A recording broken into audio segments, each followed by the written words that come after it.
ನಮಸ್ತೆ. ಇದು ನಮ್ಮ ಶ್ರೀವಾತ್ಸ ಫಾರ್ಮ್ಸ್. ಇವತ್ತಿಗೆ ನನ್ನ ತೋಟ ನಾನು ಸ್ಟಾರ್ಟ್ ಮಾಡಿ 2 ವರ್ಷ ಆಯಿತು.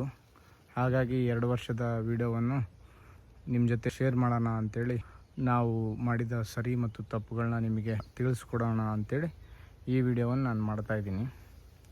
ಆ್ಯಕ್ಚುಲಿ ನಾವು ಮಾಡಿರೋದು ಸುಭಾಷ್ ಪಾಳೇಕರ್ ಅವರ ನೈಸರ್ಗಿಕ ಕೃಷಿ ಪದ್ಧತಿಯನ್ನು ನಾವು ಸ್ಟಾರ್ಟ್ ಮಾಡ್ತಾಯಿದ್ದೀವಿ.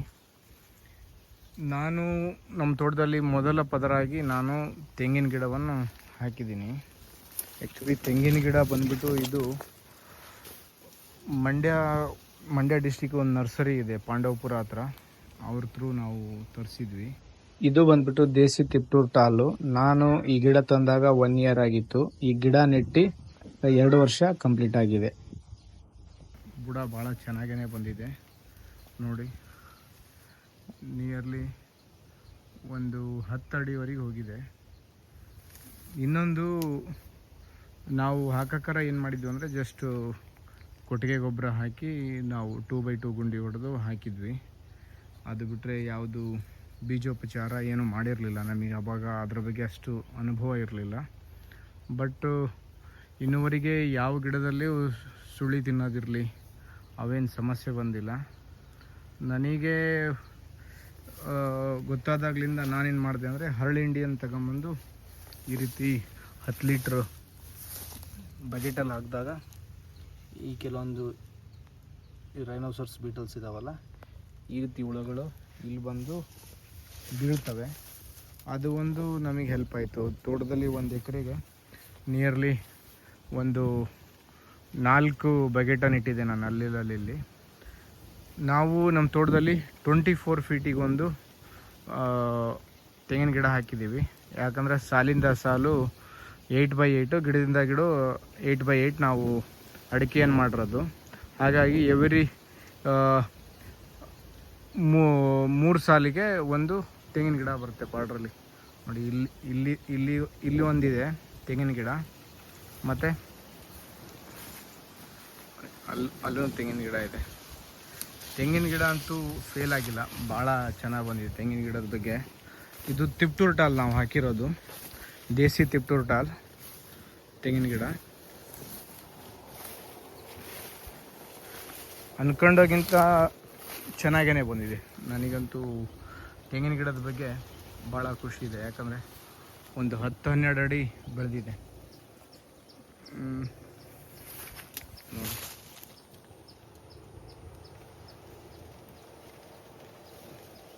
ಒಂದ್ಸಲ ಸೈಡಿಗಿರೋ ಗರಿ ಕಟ್ ಮಾಡಿಸಿದ್ವಿ ಕ್ಲೀನ್ ಮಾಡ್ಸೋಕರ. ಅದಾದಮೇಲೆ ಇನ್ನೂವರೆಗೆ ಏನೂ ಮಾಡಿಸಿಲ್ಲ.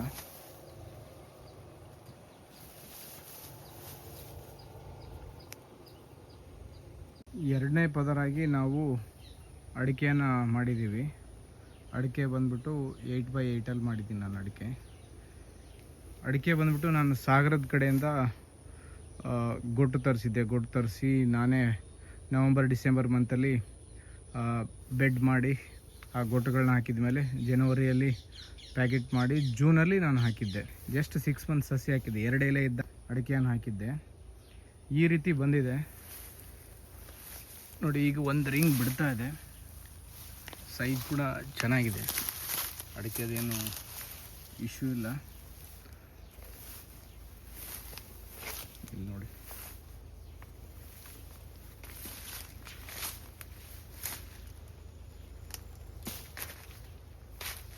ಕೆಲವೊಂದು ಕಡೆ ಸಣ್ಣ ಗಿಡ ಬಂದಿದ್ದಾವೆ, ಕೆಲವೊಂದು ರಿಪ್ಲೇಸ್ ಮಾಡಿರೋಂಥದ್ದು ಇದಾವಲ್ಲ, ಹಾಗಾಗಿ ನೋಡಿ ಇದು ರಿಪ್ಲೇಸ್ ಮಾಡಿರೋದು. ಇಲ್ಲಿ ಸ್ವಲ್ಪ ಇನ್ನೂ ಸಣ್ಣವು ಬಂದಿದ್ದಾವೆ, ಬರ್ತಾ ಇದ್ದಾವೆ. ಬುಡ ಚೆನ್ನಾಗಿ. ನನ್ನ ಯೂಟ್ಯೂಬ್ ಚಾನಲಲ್ಲಿ ಅತಿಯಾದ ಶೇಡಿಂದ ಅಡಿಕೆಗೆ ಯಾವ ರೀತಿ ತೊಂದರೆ ಆಗತ್ತೆ ಅನ್ನೋದ್ರ ಬಗ್ಗೆ ಭಾಳಷ್ಟು ವೀಡಿಯೋಗಳನ್ನ ಮಾಡಿದ್ದೀನಿ ನೋಡಿ. ಸ್ಪೆಷಲಿ ನನಗೆ ತೊಂದರೆ ಆಗಿದ್ದೇನೆಂದರೆ, ನನ್ನ ತೋಟದಲ್ಲಿ ನಾನು ಬಾಳೆ ಹಾಕಿದ್ದಲ್ಲ, ಬಾಳೆ ಮೇಂಟೆನೆನ್ಸ್ ಮಾಡಿರಲಿಲ್ಲ ನಾನು ನೀಟಾಗಿ. ಹಾಗಾಗಿ ಅತಿಯಾದ ಶೇಡಾಗಿ ಮತ್ತು ನುಗ್ಗಿ ಶೇಡಾಗಿ ಸ್ವಲ್ಪ ಅಡಿಕೆಗೆ ಸರಿಯಾಗಿ ಸೂರ್ಯನ ಬೆಳಕು ಸಿಗದೇ ಇರೋದ್ರಿಂದ ಏನಾಯ್ತು ಅಂದರೆ, ಅಡಿಕೆ ಗಿಡಗಳು ಉದ್ದನೆ ಹೋಗಿತ್ತು. 3ನೇ ಪದರ ಬಂದ್ಬಿಟ್ಟು 2 ಅಡಿಕೆ ಗಿಡದ ಮಧ್ಯೆ ನಾನು ಬಾಳೆ ಹಾಕಿದ್ದೆ. ನನ್ನ ಯೂಟ್ಯೂಬ್ ಚಾನಲಲ್ಲಿ ಬಾಳೆ ಬಗ್ಗೆ ಭಾಳಷ್ಟು ವೀಡಿಯೋ ಮಾಡಿದ್ದೀನಿ ನಾನು. ಯಾವ ರೀತಿ ಅಡಿಕೆಗೆ ಎಫೆಕ್ಟ್ ಆಗುತ್ತೆ ಅನ್ನೋದ್ರ ಬಗ್ಗೆ ಭಾಳಷ್ಟು ವೀಡಿಯೋ ಮಾಡಿದ್ದೀನಿ. ಬಟ್ ನನಗನ್ಸೋದು ಏನಂದರೆ, ಈಗ ನಾವು ನಮ್ಮ ತೋಟದಲ್ಲಿ ಏನು ಮಾಡ್ತೀನಿ ಅಂದರೆ, ಮೇಂಟೆನೆನ್ಸ್ ಮಾಡೋಕ್ಕೆ ಯಾರಿಲ್ಲ, ನಾನೇ ಬಂದು ಲೇಬರ್ನ ಕರ್ಕೊಂಬಂದು ವೀಕ್ಲಿ ಒಂದು ಮಾಡಬೇಕು. ಹಾಗಾಗಿ ಬಾಳೆನ ನನ್ನ ಕೈಲಿ ಮೇಂಟೈನ್ ಮಾಡೋಕ್ಕಾಗಿಲ್ಲ. ಬಹುಶಃ ಯಾರಾದರೂ ಪರ್ಮನೆಂಟ್ ಒಬ್ಬ ಲೇಬರ್ ಇದ್ದರೆ ನೀಟಾಗಿ ಕಂದುಗಳನ್ನೆಲ್ಲ ಕಟ್ ಮಾಡ್ಕೊತ ಮಾಡ್ಬೋದಾಗಿತ್ತು. ಬಟ್ ನಮಗೆ ಲೇಬರ್ ಪ್ರಾಬ್ಲಮ್ ಇರೋದ್ರಿಂದ ನಾನೇ ಬಂದು ವೀಕ್ಲಿ ಬಂದು ಮೇಂಟೈನ್ ಮಾಡ್ತಿದ್ದೆ. ಹಾಗಾಗಿ ಏನಾಗಿತ್ತು ಅಂದರೆ, ಒಂದು ಸಮಸ್ಯೆ ಆಗಿತ್ತು ಒಳಗಡೆ. ಸ್ವಲ್ಪ ಅಡಿಕೆ ಗಿಡ ಇತ್ತಲ್ಲ, ಸ್ವಲ್ಪ ಉದ್ದಕ್ಕೆ ಹೋಗಿದ್ವು ಜಾಸ್ತಿ. ಅಂದರೆ ಫೋಟೋಸಿಂಥಸಿಸ್ ಆಗಲ್ಲ, ಜಾಸ್ತಿ ಶೇಡ್ ಆದಾಗಲಿಂದ ಬೆಳಕಿಗೋಸ್ಕರ ಸ್ವಲ್ಪ ಬುಡ ಇರುತ್ತಲ್ಲ, ಯಾವುದು ಅಡಿಕೆ ಗಿಡದ ಬುಡ ಉದ್ದಕ್ಕೆ ಹೋಗುತ್ತೆ. ಅಂದರೆ ಬೆಳಕನ್ನ ಹುಡ್ಕೊಂತ ಹೋಗುತ್ತೆ ಅಡಿಕೆ ಗಿಡಗಳು. ಅಂದರೆ ಆ ಟೈಮಲ್ಲಿ ಏನಾಗುತ್ತಂದರೆ, ನಮ್ಮ ಕೆಳಗಡೆ ಇರೋ ಗಣ್ಣುಗಳಿದ್ದಾವಲ್ಲ, ರಿಂಗ್ ಅಂತೀವಲ್ಲ, ಅದು ಭಾಳ ಉದ್ದ ಆಗ್ಬಿಡುತ್ತೆ, ಗ್ಯಾಪ್ ಬಂದುಬಿಡುತ್ತೆ. ನಾನು ಕೆಲವೊಂದು ಆ ಕಡೆ ನಂದು ಇನ್ನೊಂದು ಭಾಗದಲ್ಲಿ ತೋರಿಸ್ತೀನಿ, ಜಾಸ್ತಿ ಶೇಡಿರೋ ಇದ್ರ ಹತ್ರ, ಗಿಡದ ಹತ್ರ ಏನು ತೊಂದರೆ ಆಗಿದೆ ಅನ್ನೋದು. ಇದು ಒಂದು ಮೇನ್ ಇಶ್ಯೂ. 2 ವರ್ಷ ಆದಮೇಲೆ ನನಗನ್ಸುತ್ತೆ ಬಾಳೆ ತೆಗೆಯೋದು ವಾಸಿ ಅಂಥೇಳಿ. ಬಟ್ ಕೆಲವೊಬ್ಬರು ಬಾಳೆ ಬಗ್ಗೆ ನನಗೆ ಸಜೆಷನ್ ಕೊಟ್ಟಿದ್ದಾರೆ. ಯಾವ ರೀತಿ ಅಂದರೆ, 20 ಅಡಿ ಬಿಟ್ಟು, ಅಂದರೆ ಈಗ ಉದಾಹರಣೆಗೆ ನೋಡಿ 3 ಗಿಡ ಇದಾವೆ ನೋಡಿ, 1 2 3 ಈ ರೀತಿ ಇದೆಯಲ್ಲ, ಒಂದು ಗಿಡನ ತೆಗೆದು ನಡುಮಧ್ಯದ ಒಂದು ಗಿಡ ತೆಗೆದ್ರೆ ಇನ್ನೂ 2 ಗಿಡ, ಅಂದರೆ ಒಂದು 16 ಫೀಟಿಗೆ ಅಥವಾ 20 ಅಥವಾ 24 ಫೀಟಿಗೆ ಒಂದು ಮಾಡ್ಕೊಂಡ್ರೆ ನಾವು ಒಂದೀಗ 560 ಗಿಡ ಇದ್ದಾವೆ ನನ್ನ ತೋಟದಲ್ಲಿ ಬಾಳೆ. ಅದ್ರ ಬದಲಿಗೆ ಒಂದು 100 ಗಿಡನ ನಾವು ಇಟ್ಕೊಂಡ್ರೆ ತೋಟಕ್ಕೆ ಪೊಟ್ಯಾಶು ಆಗುತ್ತೆ ಮತ್ತು ತ್ಯಾಜ್ಯನೂ ಆಗುತ್ತೆ. ಈಗ 2 ವರ್ಷ ಆಯಿತು, ಹಾಗಾಗಿ ಸ್ವಲ್ಪ ಶೇಡ್ ಕಡಿಮೆ ಮಾಡೋಣ ಅಂಥೇಳಿ ನಾನು ಈ ವರ್ಷ ಬಾಳೆ ಫಸಲು ತೆಗೆದ್ಮೇಲೆ ಬಾಳೆನ ನಾನು ತೆಗಿಬೇಕಂತ ಅಂದ್ಕೊಂಡಿದ್ದೀನಿ. ಬಾಳೆ ಬಂದ್ಬಿಟ್ಟು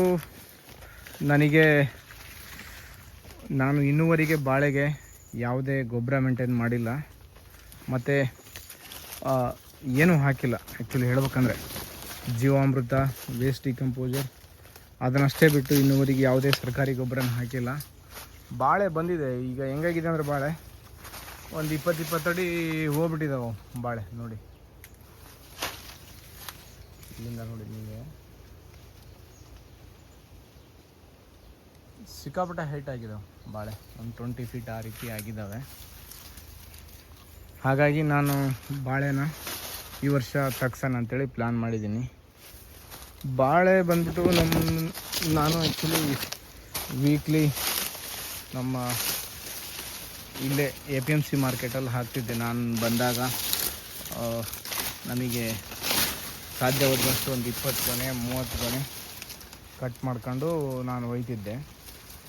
ಆ ರೀತಿನೇ ಅಂದರೆ ಒಂದು 5 kg 5.5 kg 6 ಕಿಲೋ ಆ ರೀತಿ ಬರ್ತಿದ್ವು. ಕೆಲವೊಂದು 7-8 ಕಿಲೋನು ಬಂದಿದೆ. ಬಟ್ ನಾವು 100% ಎಲ್ಲ ಬಾಳೆಗೊನೆಗಳು ಒಂದೇ ಸೈಜ್ ಬಂದಿಲ್ಲ ನಮ್ಮಲ್ಲಿ. ಅದು ಒಂದು ನೆಗೆಟಿವ್. ಬಟ್ ನೆಗೆಟಿವ್ ಅನ್ನೋದಕ್ಕಿಂತ ನಾನು ಇದಕ್ಕೆ ಖರ್ಚು ಮಾಡಿಲ್ಲ.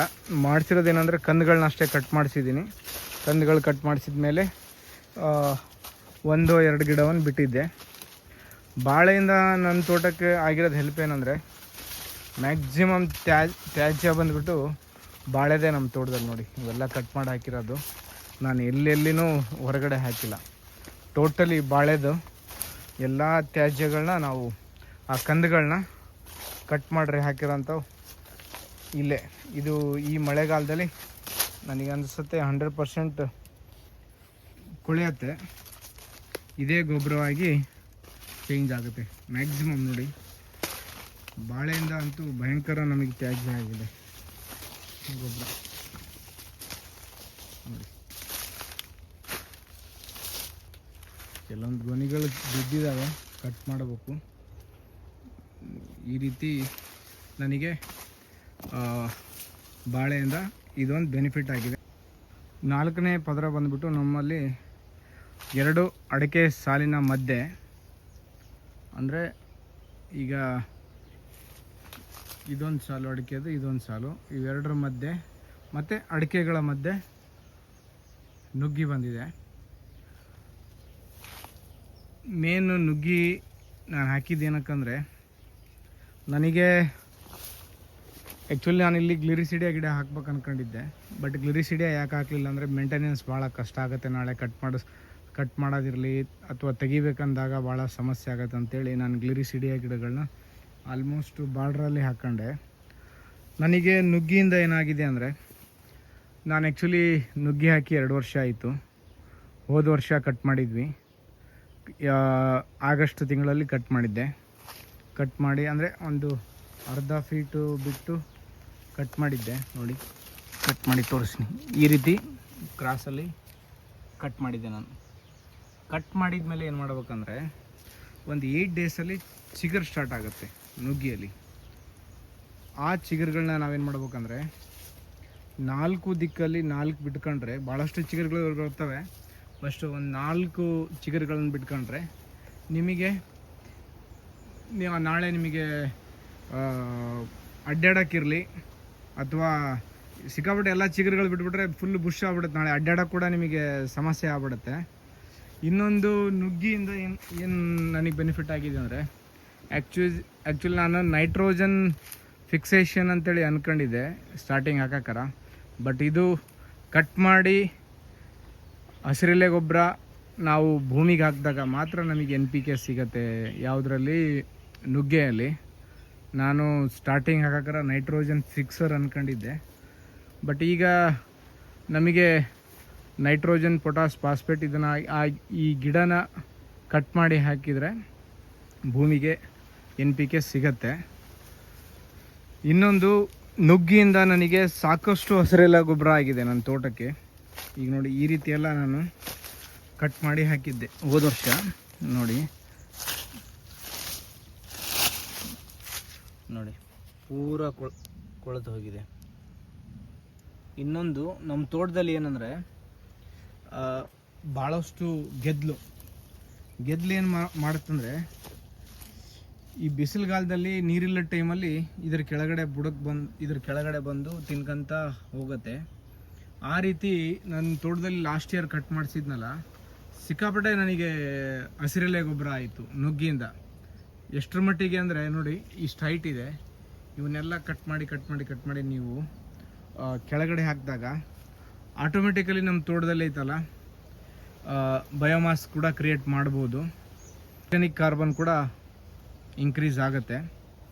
ಇದರಿಂದ ನಾನು ತಗೊಂಡಿರೋದು ನುಗ್ಗೆಕಾಯಿ ನಮ್ಮ ಮನೆಗೆ ಬೇಕಾದಷ್ಟು, ಮತ್ತು ಕೆಲವೊಬ್ಬರು ರೈತರು ಯಾರಿಗಾದ್ರೂ ಬೇಕಂದರೆ ಅವ್ರು ಬಂದು ಹರ್ಕೊಂಡು ಹೋಗ್ತಾರೆ.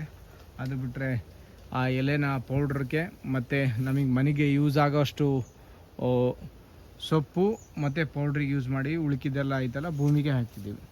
ನುಗ್ಗಿದ್ದು ಇಷ್ಟೇ ಕೆಲಸ. ನುಗ್ಗಿ ನಾನು ಇನ್ನೊಂದು ಯಾವ ಕಾರಣಕ್ಕೆ ಹಾಕಿದ್ದೆ ಅಂದರೆ, ಇನ್ ಕೇಸ್ ನಾನು ಬಾಳೆ ತೆಗೆದಾಗ ಇದ್ರ ಮಧ್ಯೆ ನಾನು ಕೋಕೋ ಹಾಕೋ ಪ್ಲಾನ್ ಇದೆಯಲ್ಲ, ಹಾಕಿದ್ದೀನಿ ಕೋಕೋ. ಆ ಟೈಮಲ್ಲಿ ಹೆಲ್ಪ್ ಆಗತ್ತೆ ಅಂತೇಳಿ ನಾನು ನುಗ್ಗಿ ಹಾಕಿದ್ದೆ. ಇದ್ರದ್ದು ನುಗ್ಗಿದ ಮೇನ್ ಇಷ್ಟೇ, ತೋಟಕ್ಕೆ NPK ಸಿಗುತ್ತೆ, ಒಂದು ಒಳ್ಳೆ ಹಸಿರೆಲೆ ಗೊಬ್ಬರ. ಹಾಗಾಗಿ ನಾನು ನುಗ್ಗೆನ ಎಲ್ಲ ಕಡೆ ಅಡಿಕೆ ಎಷ್ಟು ಗಿಡ ಇದ್ದಾವೆ ಅಷ್ಟು ನುಗ್ಗೆ ಗಿಡನ ಯೂಸ್ ಮಾಡಿದ್ದೀನಿ. ಓಕೆ, ನಮ್ಮದು 5ನೇ ಪದರ ಬಂದ್ಬಿಟ್ಟು ಕೋಕೋ ಗಿಡ ಹೆಂಗೆ ಹಾಕಿದ್ದೀನಿ ಅಂದರೆ, ನಾನು 2 ಅಡಿಕೆ ಸಾಲು ಮಧ್ಯೆ, ಅಂದರೆ 4 ಅಡಿಕೆ ಗಿಡ ಮಧ್ಯೆ ಬರುತ್ತೆ. 4 ಅಡಿಕೆ ಗಿಡದ ಮಧ್ಯೆ ಒಂದು ಕೋಕೋ ಬರುತ್ತೆ. ಇಲ್ಲಿ ನುಗ್ಗಿ ಬಂದಿತ್ತು, ಕಟ್ ಮಾಡಿದ್ವಿ. ಅಂದರೆ 2 ನುಗ್ಗಿ ಗಿಡದ ಮಧ್ಯೆ ಮತ್ತು 4 ಅಡಿಕೆ ಗಿಡದ ಮಧ್ಯೆ ಕೋಕೋ ಬರುತ್ತೆ. ಒಂದು ಸಾಲು ಬಿಟ್ಟು ಒಂದು ಸಾಲು, ನಾನು ಯಾವ ಜಿಗ್ಜಾಗ್ ಯೂಸ್ ಮಾಡಿಲ್ಲ, ಏನೂ ಮಾಡಿಲ್ಲ. ಜಸ್ಟ್ ಒಂದು ಸಾಲು ಬಿಟ್ಟು ಇನ್ನೊಂದು ಸಾಲಕ್ಕೆ ಅಂದರೆ ಒಂದು ಸಲ ಬಿಟ್ಟು ಒಂದು ಆ ರೀತಿ ಹಾಕ್ಕೊಂಡು ಹೋಗಿದ್ದೀನಿ. ಕೋಕೋಗೆ ನೋಡಿ ಈ ರೀತಿ ಬಂದಿದೆ.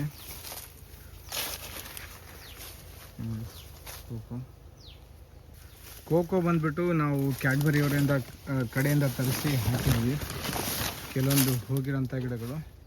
ಬಟ್ ಕೋಕೋ ಏನಾಗಿದೆ ಅಂದರೆ ನನ್ನ ತೋಟದಲ್ಲಿ ಭಾಳ ಚೆನ್ನಾಗಿ ಬಂದಿದೆ. ಕೋಕೋ ಏನೂ ಇಶ್ಯೂ ಇಲ್ಲ. ಬಟ್ ಅತಿಯಾದ ಶೇಡಾದ ಆಗಿರೋಂಥ ಗಿಡಗಳಿಗೆ ಏನಾಗಿದೆ ಅಂದರೆ ಉದ್ದಕ್ಕೆ ಹೋಗಿದೆ ಕೋಕೋ. ನಿಮಗೆ ಇಲ್ಲೇ ತೋರಿಸ್ತೀನಿ ನಿಮಗೆ ಹೊರಗಡೆದು ಮತ್ತು ಇಲ್ಲಿದ್ದು ಶೇಡ್ ಕಮ್ಮಿ ಇರೋಂಥ ಗಿಡಗಳಲ್ಲಿ ಇಲ್ಲಿ ಡಿಫ್ರೆನ್ಸ್ ಏನಂತೇಳಿ ಇಲ್ಲಿ ನೋಡಿ. ಇದು ಶೇಡ್ ಸೆಮಿ ಶೇಡ್ ಇರೋಂಥ ಗಿಡಕ್ಕೆ ಈ ರೀತಿ ಇಷ್ಟು ಚೆನ್ನಾಗಿ ಕೋಕೋ ಬಂದಿದೆ. ಅದೇ ಜಾಸ್ತಿ ಶೇಡ್ ಇರೋಂಥ ಗಿಡಗಳಿಗೆ ಸಿಕ್ಕಾಪಟ್ಟೆ ಉದ್ದಕ್ಕೆ ಹೋಗಿದೆ. ಕೋಕೋ ನಾನು ಹಾಕಿ ಇಲ್ಲಿಗೆ ಒನ್ ಇಯರ್ ಆಯಿತು. ಅಂದರೆ 1 ಇಯರ್ ಬಿಟ್ಟಿದ ಮೇಲೆ ಹಾಕಿದ್ದೆ ಸರ್. ನಾನು ಒಂದೇ ಸಲಕ್ಕೆ ಕೋಕೋ ಹಾಕಿರಲಿಲ್ಲ. 1 ಇಯರ್ ಗ್ಯಾಪ್ ತಗೊಂಡಿದ್ಮೇಲೆ ಕೋಕೋ ಹಾಕಿದ್ದೆ. ಹಾಗಾಗಿ ಕೋಕೋ ಏನು ತೊಂದರೆ ಆಗಿಲ್ಲ. ಕೋಕೋ ಭಾಳ ಚೆನ್ನಾಗೇ ಬಂದಿದೆ ನಮ್ಮ ತೋಟದಲ್ಲಿ. ಈಗ ನೋಡಿ ಇವೆರಡು ನುಗ್ಗಿ ಗಿಡದ ಮಧ್ಯೆ ಕೋಕೋ ಬಂದಿದೆ. ನಾಳೆ ನಾನು ಬಾಳೆ ತೆಗೆದ್ರೂ ಸ್ವಲ್ಪದ ಮಟ್ಟಿಗೆ ಶೇಡು ಕೋಕೋಗಿರುತ್ತೆ, ತೊಂದರೆ ಇಲ್ಲ. ಕೋಕೋ ಇನ್ನೊಂದು ವರ್ಷ ಸ್ವಲ್ಪ ಬಂತಂದರೆ ಆಮೇಲೆ ಅಡಿಕೆನೂ ಉದ್ದ ಸ್ವಲ್ಪ ಬೆಳೆಯುತ್ತಲ್ಲ, ಕೋಕೋನ ನಾವು ಯಾವ ಶೇಡ್ ಇಲ್ದಿದ್ರೂ ನಡೆಯುತ್ತೆ. ಆಮೇಲೆ ಅಡಿಕೆ ಸ್ವಲ್ಪ ಒಂದು ಹೈಟ್ ಆದಮೇಲೆ ಕೋಕೋದು ಚೆನ್ನಾಗಿದೆ. ಕೋಕೋ ಏನು ಇಶ್ಯೂ ಇಲ್ಲ. ಯಾವ ಗೊಬ್ಬರ ಹಾಕಿಲ್ಲ, ಏನು ಹಾಕಿಲ್ಲ. ಕೋಕೋಗೆ ಚೆನ್ನಾಗಿ ಬಂದಿದೆ.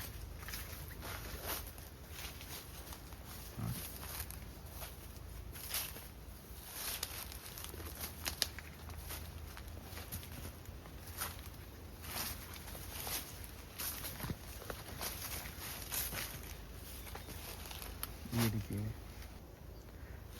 ಇದು ಜಾಯಿಕಾಯಿ 6ನೇ ಪದರನೋ ಅಥವಾ 1ನೇ ಪದರೆ ಆಗ್ಬೇಕು. ಆ್ಯಕ್ಚುಲಿ ನಾವೇನು ಮಾಡಿದ್ದೀವಿ ಅಂದರೆ ಸುಭಾಷ್ ಪಾಳೇಕರ್ ಅವರ ಮೆಥಡಲ್ಲಿ ಎವ್ರಿ 32 ಫೀಟಿಗೆ ತೆಂಗು ಬರಬೇಕಾಗಿತ್ತಲ್ಲ, ಆ ಜಾಗದಲ್ಲಿ ನಾವು ಜಾಯಿಕಾಯಿಯನ್ನು ಅಳವಡಿಸಿದ್ದೇವೆ. ಇದು ಗ್ರಾಫ್ಟೆಡ್ ಗಿಡ, ಕಿನೋಟ್ಕರ್ ಜಾಯಿಕಾಯಿ, ನಟ್ಮೆಗನ್ ಜಾಯಿಕಾಯಿ ಅಂತೇಳಿ. ಇದು ಕೇರಳದ ಗಿಡ.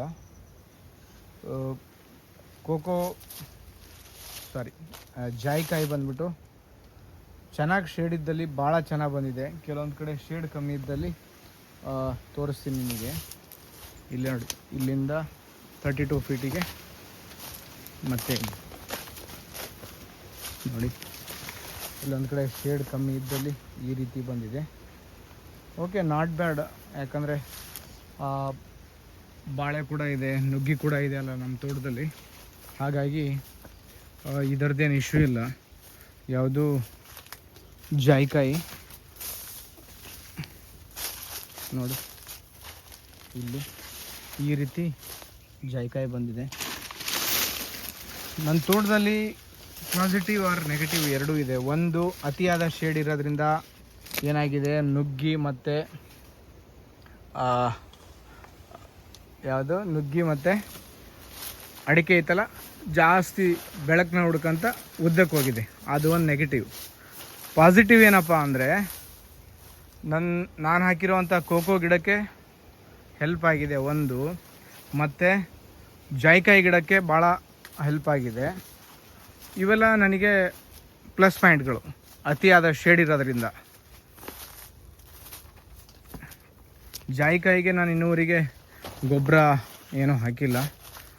ಅವರು ಕೆಲವೊಂದು ಪ್ರೊಸೀಜರ್ ಹೇಳಿದರು, ಬಟ್ ನಾನು ಮೇಂಟೈನ್ ಮಾಡೋಕ್ಕಾಗಿಲ್ಲ.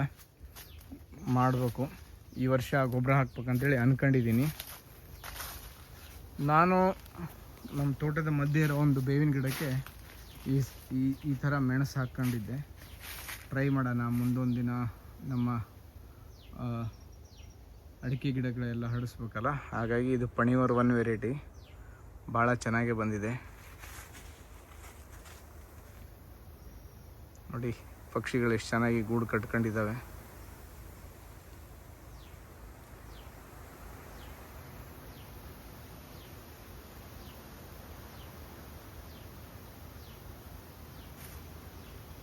ಬಾಳೆ ತ್ಯಾಜ್ಯಗಳು ನೋಡಿ ಎಷ್ಟಿದೆ ಅಂದರೆ ನನ್ನ ತೋಟದಲ್ಲಿ ಸಿಕ್ಕಾಪಟ್ಟೆ. ಆ ಕಂದುಗಳನ್ನೆಲ್ಲ ಕಟ್ ಮಾಡಿ ಹಾಕಿರೋ ಅಂಥವೆಲ್ಲ ಇನ್ನೊಂದು ಸ್ವಲ್ಪ ದಿವಸ ಕಳೆದ್ರೆ ಗೊಬ್ಬರ ಆಗ್ಬಿಡುತ್ತೆ ಎಲ್ಲ.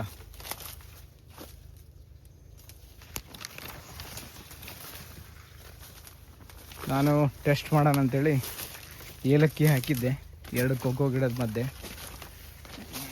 ಚೆನ್ನಾಗಿ ಬಂದಿದೆ ನೋಡಿ. ಇದು ಬಡಾಯಿ ಏಲಕ್ಕಿ ಅಂತೇಳಿ ಕಲ್ಕತ್ತಾ ವೆರೈಟಿ ಕೊಟ್ಟಿದ್ರು, ಬಟ್ ಚೆನ್ನಾಗಿ ಬಂದಿದೆ ನೋಡಿ. ಎಷ್ಟು ಮರಿಗಳು ಬಂದಿದೆ. ಅದಾದಮೇಲೆ ಕಾಫಿನ ಸ್ವಲ್ಪ ಚೆಕ್ ಮಾಡೋಣ ಅಂತೇಳಿ ಕಾಫಿ ಕೂಡ ಹಾಕಿದ್ವಿ, ತೋರಿಸ್ತೀನಿ ನಿಮಗೆ. ಕಾಫಿ ಕೂಡ ಭಾಳ ಬ್ಯೂಟಿಫುಲ್ಲಾಗಿ ಬಂದಿದೆ ಕಾಫಿ ಗಿಡ ನೋಡಿ.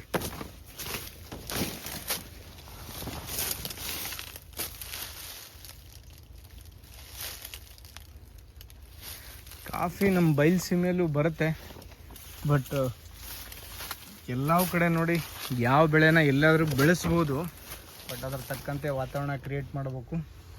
ಬಟ್ ಇಳುವರಿ ಅಂತೂ ಎಫೆಕ್ಟ್ ಆಗುತ್ತೆ. ನಾವು ಜಾಯಿಕಾಯಿ ಇರಲಿ, ಇನ್ ಕೇಸ್ ಕೋಕೋ ಇರಲಿ, ಅಥವಾ ಇದು ಯಾವುದು ಕಾಫಿ ಇರಲಿ, ಅಲ್ಲಿ ಬರೋಂಥ ಇಳುವರಿ ನಮ್ಮ ಕಡೆ ಅಂತೂ ಬರಲ್ಲ. ಇಳುವರಿ ಪ್ರತಿಯೊಂದು ಕಡೆಯೂ ಸ್ವಲ್ಪ ವೇರಿಯೇಷನ್ ಅಂತೂ ಆಗೇ ಆಗುತ್ತೆ. ಇಳುವರಿ 100% ವೇರಿಯೇಷನ್ ಆಗುತ್ತೆ. ಕಾಫಿ ಎಷ್ಟು ಚೆನ್ನಾಗಿ ಬಂದಿದೆ.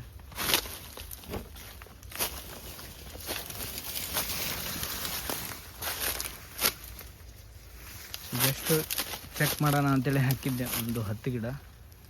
ಕಾಫಿ ಚೆನ್ನಾಗೇ ಬಂದಿದೆ, ಏನಿಲ್ಲ.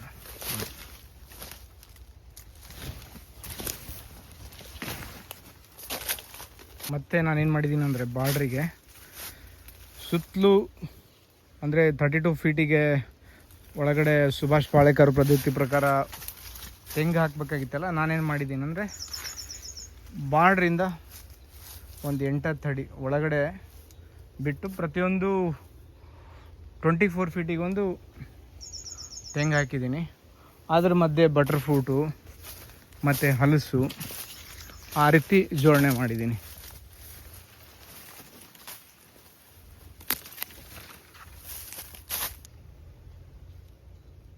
ನೋಡಿ, ನುಗ್ಗೆ ಕಟ್ ಮಾಡಿ ಹಾಕಿರೋಂಥ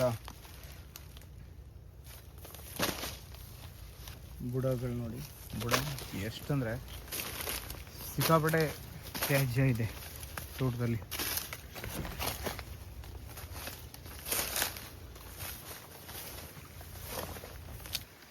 ನಾನು ತೆಂಗಿನ ಗಿಡದ ಮಧ್ಯೆ ಎವರಿ 24 ಫೀಟಿಗೆ ಒಂದು ತೆಂಗಿನ ಗಿಡ ಹಾಕಿದ್ದೀನಲ್ಲ, ಅದ್ರ ಮಧ್ಯೆ ಹಲಸನ್ನು ಹಾಕ್ಕೊಂಡಿದ್ದೀನಿ. ಈ ಬಾರ್ಡ್ರಲ್ಲಿ ಅಂದರೆ ಒಂದು ಪೂರ್ವದ ಕಡೆ ಇದೆಯಲ್ಲ, ಆ ಸೈಡಲ್ಲಿ ಟೋಟಲಿ ಎಲ್ಲ 24 ಫೀಟಿಗೆ ಒಂದು ಹಲಸು ಹಾಕಿದ್ದೀನಿ. ಅಂದರೆ ಯಾವ ವೆರೈಟಿ ಅಂದರೆ J33 ಮತ್ತು ಸಿತ್ತು, ಶಂಕರ ಮತ್ತು ಪ್ರಕಾಶ್ ಚಂದ್ರ. ಮತ್ತು ಅದಾದಮೇಲೆ ಇಲ್ಲಿ ಸ್ವಲ್ಪ ಸ್ಪೇಸಿಯಸ್ ಇತ್ತು, ಹಾಗಾಗಿ ನಾವೇನು ಮಾಡಿದ್ದೀನಿ, ಒಂದು ಹಲಸು ಮತ್ತು ಒಂದು ತೆಂಗಿನ ಮಧ್ಯೆ ಮಾವು ಬಂದಿದೆ. ನಮ್ಮ ಕಡೆ ಬಯಲುಸೀಮೆಯಲ್ಲಿ ಮಾವು ಭಾಳ ಚೆನ್ನಾಗಿ ಬರುತ್ತೆ, ಹಾಗಾಗಿ ಮಾವು ಕೂಡ ಹಾಕಿದ್ದೀನಿ ನಾನು ನೋಡಿ. ಈ ರೀತಿ ಇಲ್ಲೊಂದು ಮಾವು, ಅದಾದಮೇಲೆ ಮತ್ತೆ ನೋಡಿ 2 ತೆಂಗಿನ ಗಿಡದ ಮಧ್ಯೆ ಮತ್ತೆ ಒಂದು ಹಲಸು, ಅದಾದಮೇಲೆ ಇಲ್ಲಿ ಮಾವು. ಸ್ವಲ್ಪ ಹೈ ಡೆನ್ಸಿಟಿ ಅನಿಸುತ್ತೆ, ನೋಡೋಣ, ಟ್ರೈ ಮಾಡೋಣ ಅಂತೇಳಿ. ನಮ್ಮ ಬಯಲುಸೀಮೆಯಲ್ಲಿ ಮಾವು ಚೆನ್ನಾಗಿ ಬರುತ್ತೆ, ಹಾಗಾಗಿ ಮಾವು ಇಲ್ಲಿ ಮತ್ತು ಇಲ್ಲಿ ಹಲಸು ಮತ್ತು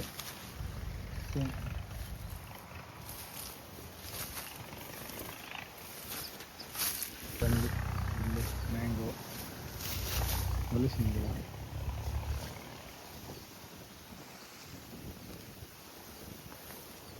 ತೆಂಗು,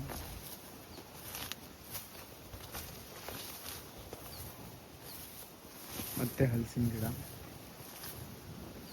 ಮಾವು, ತೆಂಗಿನ ಗಿಡ. ಇದು ಸಿದ್ದು ಹಲಸು. ನಾನು ನನ್ನ ತೋಟದಲ್ಲಿ ಹಾಕಿರೋ ಎಲ್ಲ ಸಿದ್ದು ಹಲಸುಗಳು ಭಾಳ ಚೆನ್ನಾಗಿ ಬಂದಿದ್ದಾವೆ ನೋಡಿ.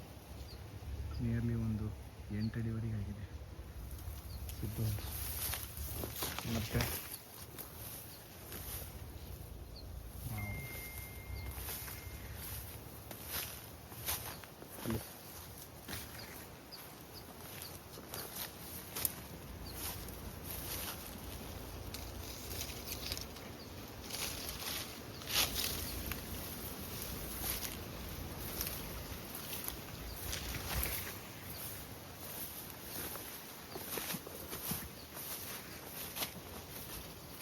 ನೋಡಿ ಇದು ಕೂಡ ಸಿದ್ದು ಹಲ್ಸು. ಭಾಳ ಅಂದರೆ ಭಾಳ ಚೆನ್ನಾಗಿ ಬಂದಿದೆ ಸಿದ್ದು ಹಲ್ಸು. ಎಷ್ಟು ಬ್ಯೂಟಿಫುಲ್ ಬಂದಿದೆ.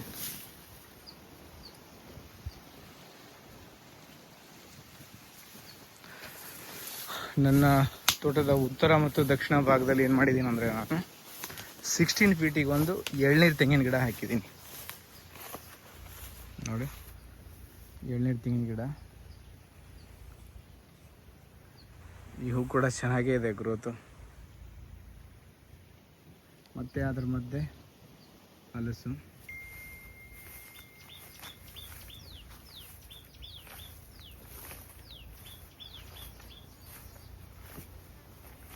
ಲಿಚಿ.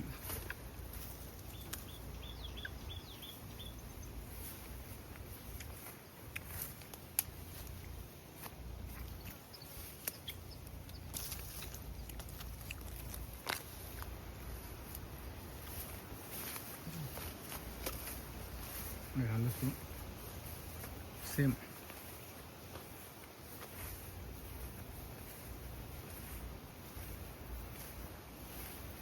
ಇವೆಲ್ಲ 16 ಫೀಟಿಗೆ ಬಂದಿದೆ ತೆಂಗು, ಎಳ್ನೀರು ಗಿಡಗಳು.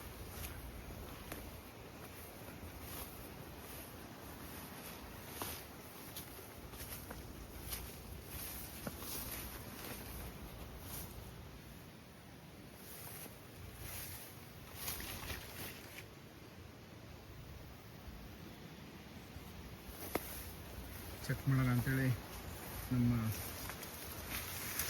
ತೋಟದ ತೇಗದ ಗಿಡಕ್ಕೆ ಹಾಕಿದ್ವಿ. ಚೆನ್ನಾಗಿ ಬರ್ತಾಯಿದೆ. ಮೆಣಸಿಗೆ ಏನು ತೊಂದರೆ ಇಲ್ಲ. ಮೆಣಸು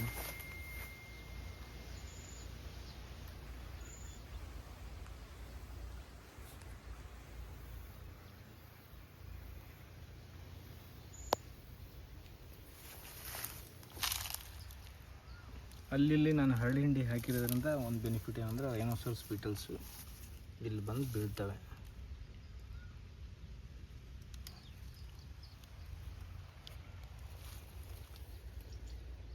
ಇವು ಎರಡು ಪಶ್ಚಿಮ. ಈ ದಿಕ್ಕಲ್ಲಿ ನಾನು ಏನು ಮಾಡಿದ್ದೀನಿ ಅಂದರೆ 2 ತೆಂಗಿನ ಗಿಡದ ಮಧ್ಯೆ ಒಂದೊಂದು ಬಟರ್ ಫ್ರೂಟ್ ಹಾಕೊಂಡು ಹೋಗಿದ್ದೀನಿ. ಆ ಸೈಡ್ ಹಲ್ಸ್ ಹಾಕಿದ್ದೀನಿ, ಈ ಸೈಡು ಬಟರ್ ಫ್ರೂಟ್ ಹಾಕಿದ್ದೀನಿ. ಪ್ರತಿಯೊಂದು